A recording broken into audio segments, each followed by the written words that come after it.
Michael Torres tore his apartment apart with the desperation of a man who had everything to lose.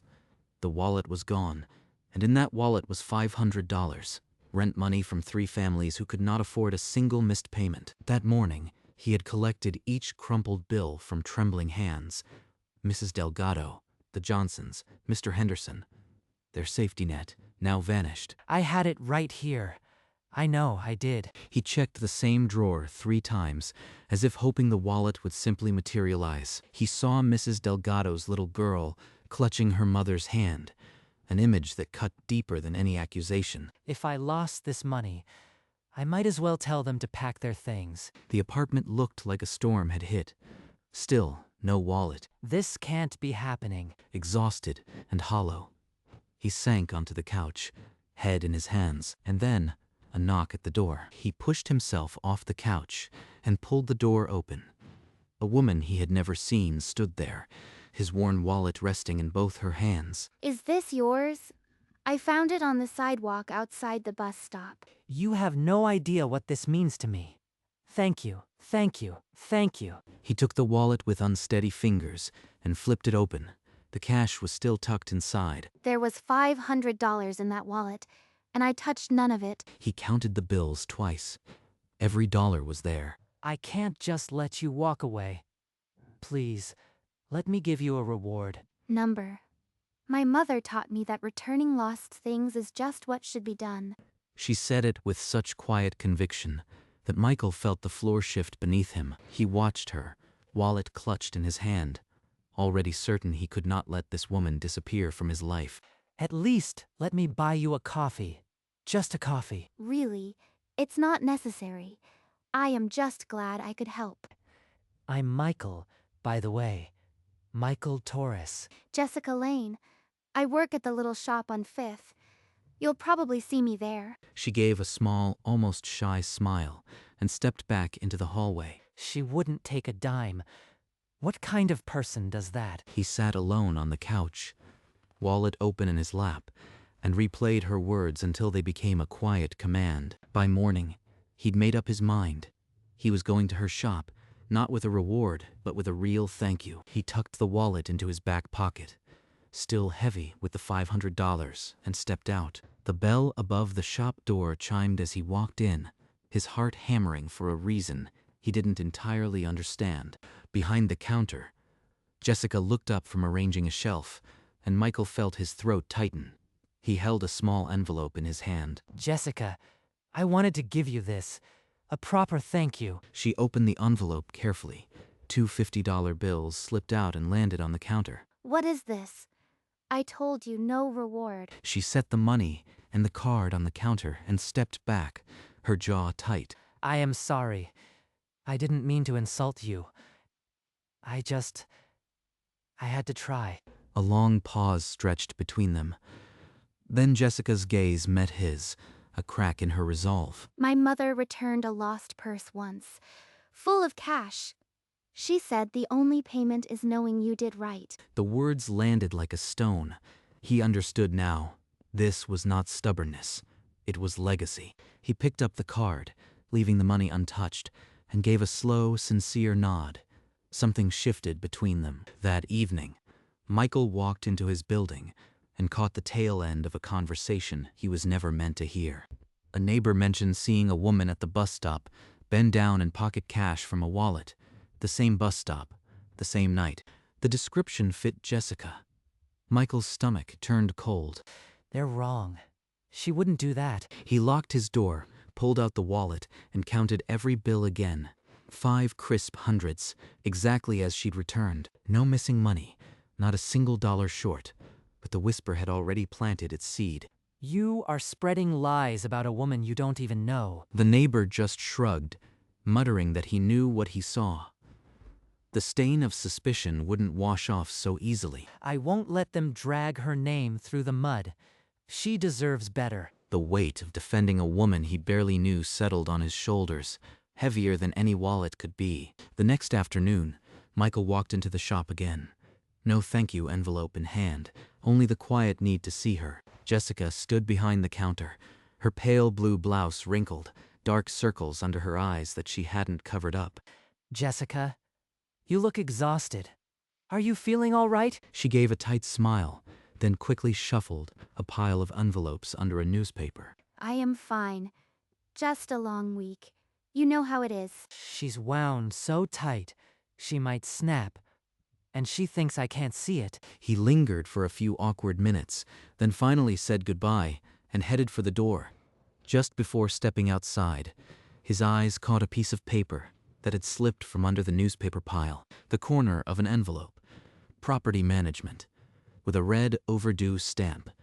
The date was days ago. An eviction notice. She's about to lose her home, and she still wouldn't touch a dime of my money. Mrs. Delgado stopped him in the hallway, eyes wet. The landlord had called, the rent was paid, they wouldn't be evicted. She thanked him through tears. Paid? But I haven't been to the office yet. He pulled out his phone. A missed call from the landlord. Something isn't right.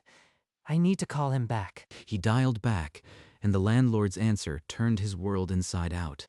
A woman came in this morning, the landlord explained. Paid the full building rent, said it was from you. Jessica. She took the wallet straight to the landlord's office. The image of her exhausted face and hidden bills sharpened in his mind. She had nothing, yet used his money to save strangers. The weight of the wallet shifted. It was no longer a loss to outrun. It was an undeserved gift from a woman who gave like breathing. He knew he had to find her.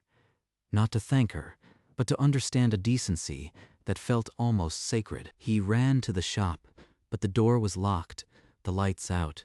A handwritten sign said closed until further notice. She's not here. Her apartment, then. I have to go now. He reached her building, breathless.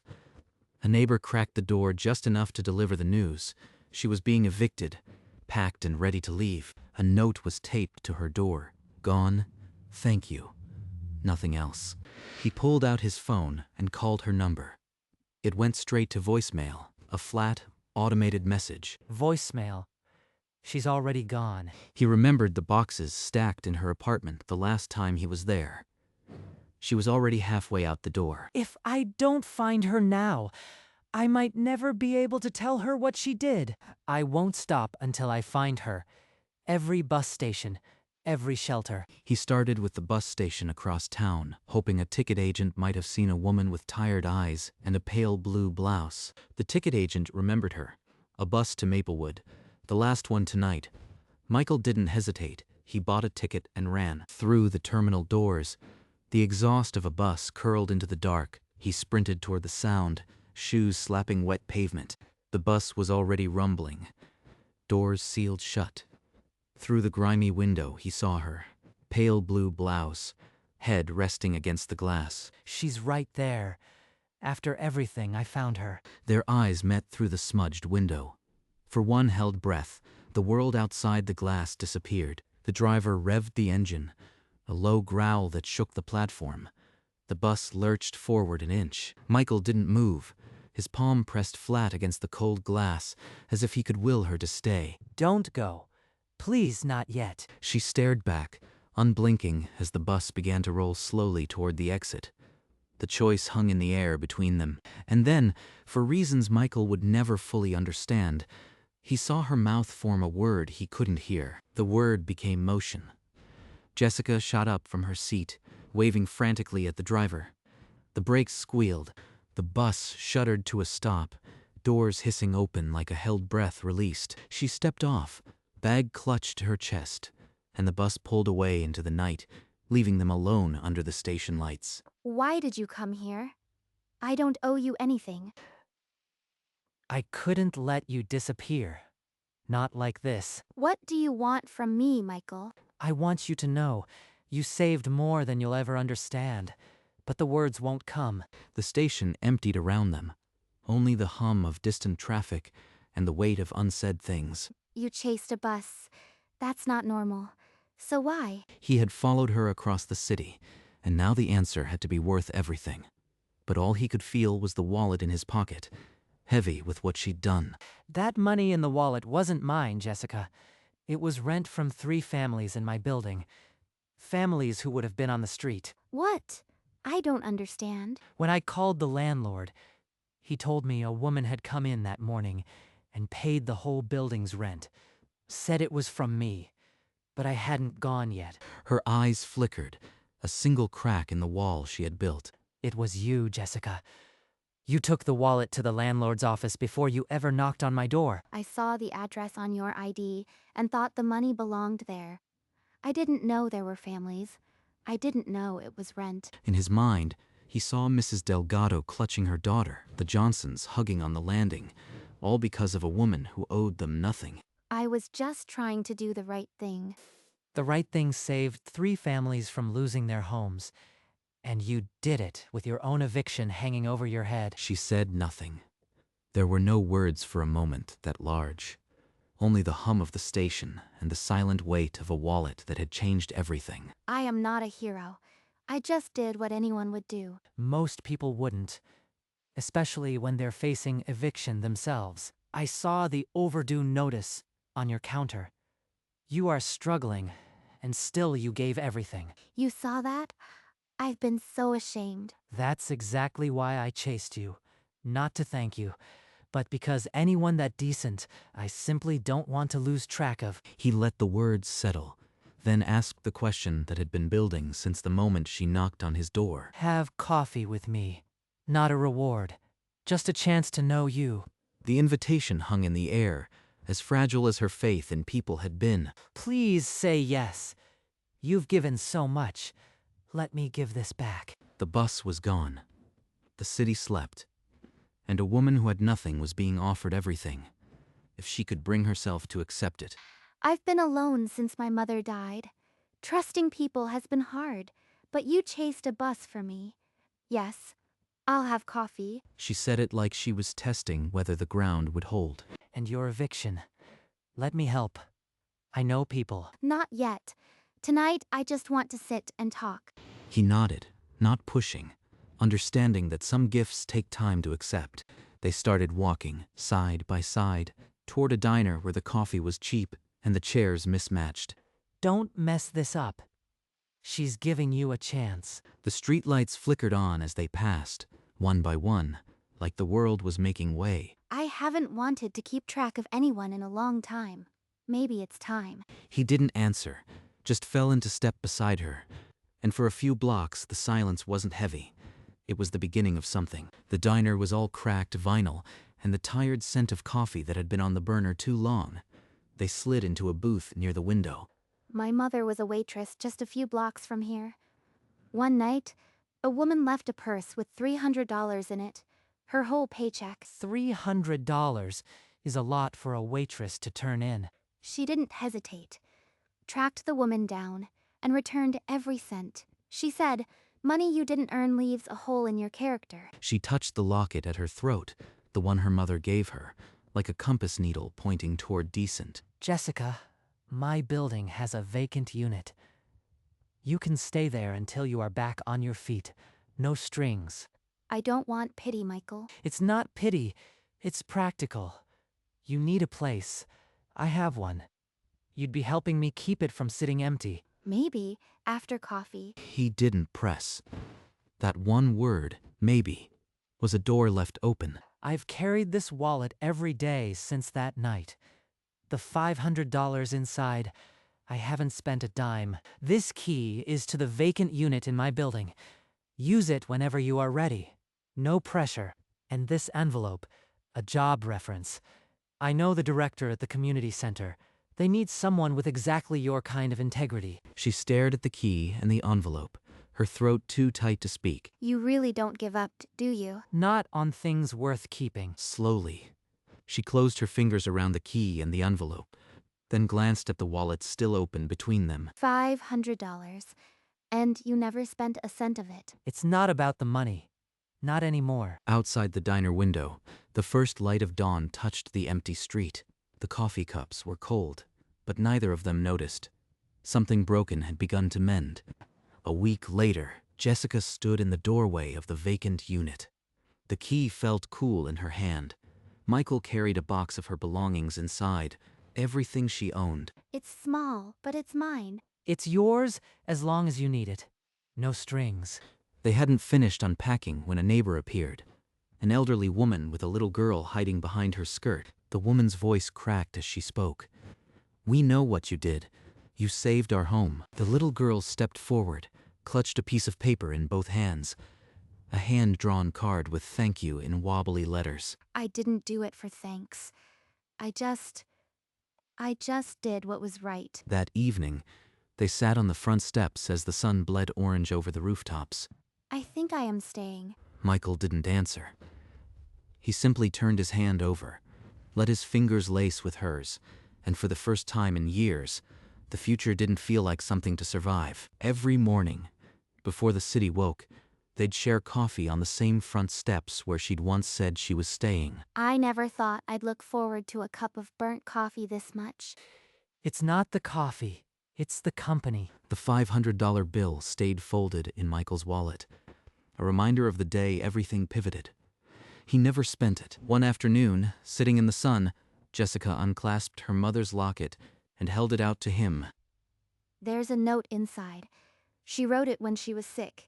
Do what's right, even when it's hard. He read the tiny, faded script and felt the weight of a legacy passed from mother to daughter. I used to think it was just a phrase. Now I understand. It's the whole reason we're here. He closed his hand around hers, the locket pressed between their palms. They didn't speak. The sun moved across the steps, and the silence was full. On the anniversary of her moving in, Michael handed her a brown paper package tied with string. Inside was a framed photo, a candid shot taken by Mrs. Delgado months earlier, the two of them laughing on these same steps. And this, it's yours now. She opened it to find it empty except for a single $100 bill and a small photo of her mother tucked inside. I kept this because it brought me to you. She didn't speak. She pressed a kiss to his cheek, light as a promise. I am glad you lost it. They laughed softly, the sound carrying across the quiet street. In the windows above, 3 tenants waved like a family that had been waiting for this moment. The last light of the sun wrapped around them, and for a heartbeat, the world was exactly as it should be. The same coffee shop, the same corner booth, the same barista who had watched their first date now poured them a second round. Their hands lay intertwined on the scarred wooden table, the worn wallet resting between them. I still can't believe you were willing to lose everything just to do the right thing. I learned it from the best. Outside, the city hurried past the window.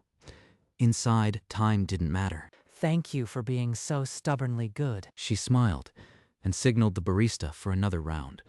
This time, no one was checking the clock. The wallet stayed open between them, a silent witness to the fact that sometimes the smallest returned thing can give you everything. And as their laughter filled the booth, the world outside felt very far away. They were no longer two strangers tied by a lost wallet. They were two people who had found a home in each other. He fixed the leak under her sink, a small repair, but she watched him like he'd built a cathedral. She carried a pot of stew to the Johnsons' door, and the hallway smelled like better days. They knelt in the dirt by the front steps, planting marigolds that would outlast the year. On a shelf in her apartment, the wallet lay open, its single bill catching the light each morning. That money was never spent. It became a relic of a moment when integrity was the only currency that mattered. Evening walks past the bus stop where everything began. Now just a landmark, not a wound. The building itself seemed to breathe easier, as if honesty had seeped into its walls. And in the quiet of ordinary days, they built a life from the simplest acts. The wallet and the locket, twin tokens of a mother's lesson and a woman's choice. A choice that said, I touched none of it, and in the end, touched everything. Long after the move-in, long after the thank you card, and the locket, they sat on the bench outside their building one last time. Are you ever going to spend that $100 bill? It's not about the money anymore. She didn't need an explanation. She leaned her head against his shoulder, and the world grew quiet. The sun dropped low, spilling amber across the steps, across their hands, across the worn leather between them. It wasn't just a wallet anymore. It was a monument. Jessica Lane had returned a wallet and refused a reward. But what she really gave was a truth that nobody could put a price on. Integrity, once given, doesn't just return. It multiplies. It moves into walls and becomes shelter. It becomes a child's drawing, a neighbor's relief, a stranger asking you for coffee. And sometimes the smallest returned thing can give you everything. The light faded, and the streetlights flickered on. But they didn't move. The camera drifted from the empty bench to a quiet windowsill in the apartment above. There it rested, the worn wallet, open, with a single $100 bill still tucked inside. Beside it, a small handwritten note, the ink slightly smudged. Honesty is its own reward. It was Jessica's handwriting, a quiet legacy of a mother's teaching and a daughter's choice. The amber light from the setting sun caught the leather, the note, the silence, and the whole room seemed to hold its breath. In the end, it was never about the money. It was about what the money proved, that integrity can turn a lost wallet into a found family. And sometimes, the smallest returned thing can give you everything. The light faded to a warm amber, and then to black.